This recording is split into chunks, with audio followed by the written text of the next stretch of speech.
This episode of the Nutgraf, published on 15 February 2025, is titled YouTube Missed. Samay, Raina and India's Got Latent have lessons for the media business. As a 40-year-old who works in a media organization, I'm constantly cautioned to keep an eye on the content that Gen Z people are consuming these days. Luckily, most of my colleagues at the Ken are much younger than me and easily distracted. So once in a while, I head over to their desks, point at the ceiling and shout, "Look!" And then I steal their phones and check out their YouTube and Instagram watch history.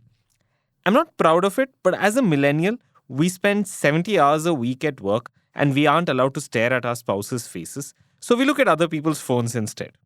Anyway, that's how I discovered India's Got Latent, the YouTube show started by the comedian Samay, Raina. I watched a few clips and got a little nostalgic because it reminded me of some mild, harmless ragging that most people who've been in engineering colleges in the 90s and 2000s likely remember. We didn't have cameras or the internet back then, but fortunately, we have access to excellent mental health therapists today. Now, unfortunately, a lot of people my age and older also seem to have discovered India's Got Latent last week. Some of those people happen to be really important folks like parliamentarians, chief ministers, angry TV anchors, or influencers. And all of them got very angry and upset about the show on YouTube and decided that it needed to be stopped. So, they all got together and decided to slap some FIRs, scream loudly on news channels, and issue some grave statements about obscenity, vulgarity, and several other things. Everyone missed the big announcement, though, which dropped on Tuesday. Coincidentally, on the same day that the India's Got Latent controversy became national news in India.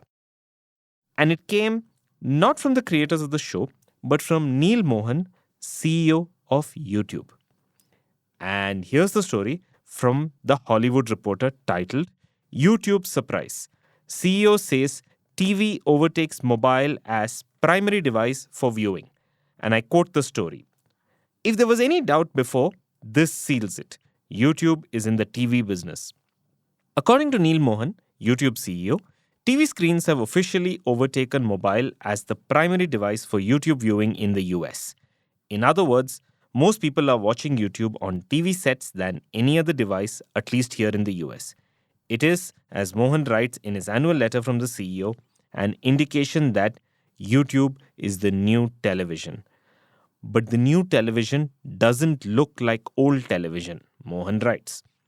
It's interactive and includes things like shorts. Yes, people watch them on TVs, podcasts and live streams, right alongside the sports, sitcoms and talk shows people already love. End quote. This is uncharacteristic. YouTube isn't really known for making such bold statements, but this is the 20th anniversary of the company. And I imagine they decided to take the opportunity to make their ambitions clear. They were going to take on old media, that is, television. In fact, in an interview, Mohan called the creators on YouTube as, and I quote, the new Hollywood. For me, the real story of India's Got Latent isn't about free speech, vulgarity, obscenity, or culture. It's actually a story about what happens when new television, these are Mohan's words, not mine, tries to take on old television. YouTube took a swipe at the old world, and the old world punched back and gave it a bloody nose. I'm not suggesting there's some deep conspiracy theory here. For me, old television represents the overarching system that includes everything. The powerful companies who run it, the process and the people who create content on it, the mediums where it's distributed, and the acceptance from broader society that consumes it about what's acceptable and what crosses the line. This is old television. The business, the content, the society, the sensibilities, all of it. There are many striking aspects of how India's Got Latent is the perfect representation of everything that new television is supposed to be. The show was creator-led, not studio-led.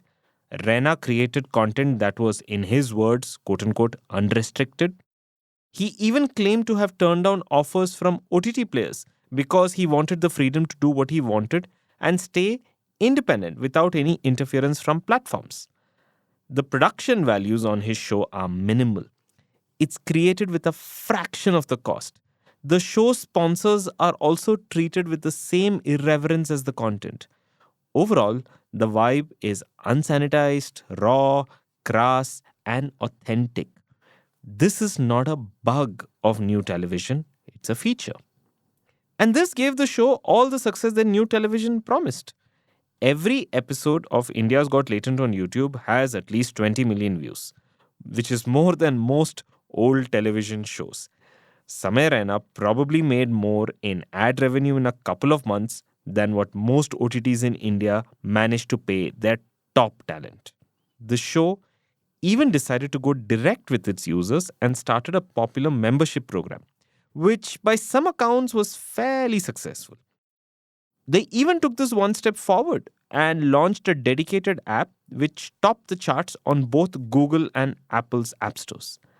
As far as YouTube is concerned, nothing epitomizes the success of their model than India's Got Latent.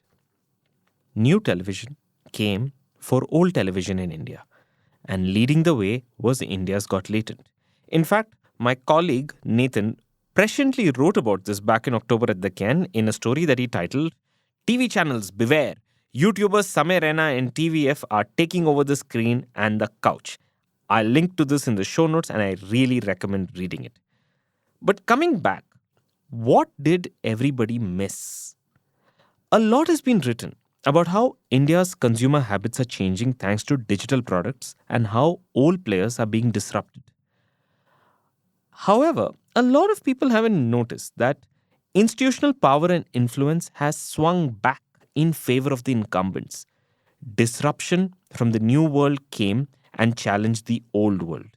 But the old world in India has also shown that it is much stronger and resilient than we expected. And this is true in sector after sector, in industry after industry. Fintechs arrived with a big splash to disrupt traditional banking. But today, India's biggest banks are stronger than ever. Two-wheeler EV startups challenged automakers, but the automakers are the ones who are winning. D2C brands try to take on big FMCG companies, and D2C brands are losing. And last week, we found out that this is also true about old media. The old world is particularly powerful and deeply entrenched. And this is despite YouTube's dominance in streaming revenue in India. This isn't even the first time that old television has been challenged by forces that are much better capitalized.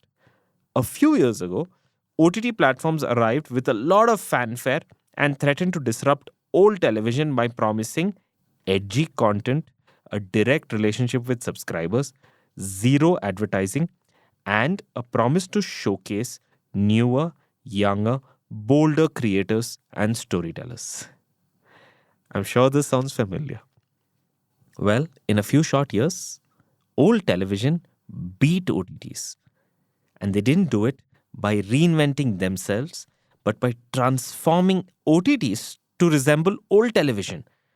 If you're still skeptical, ask yourself why most of the content across all OTT platforms look more or less the same.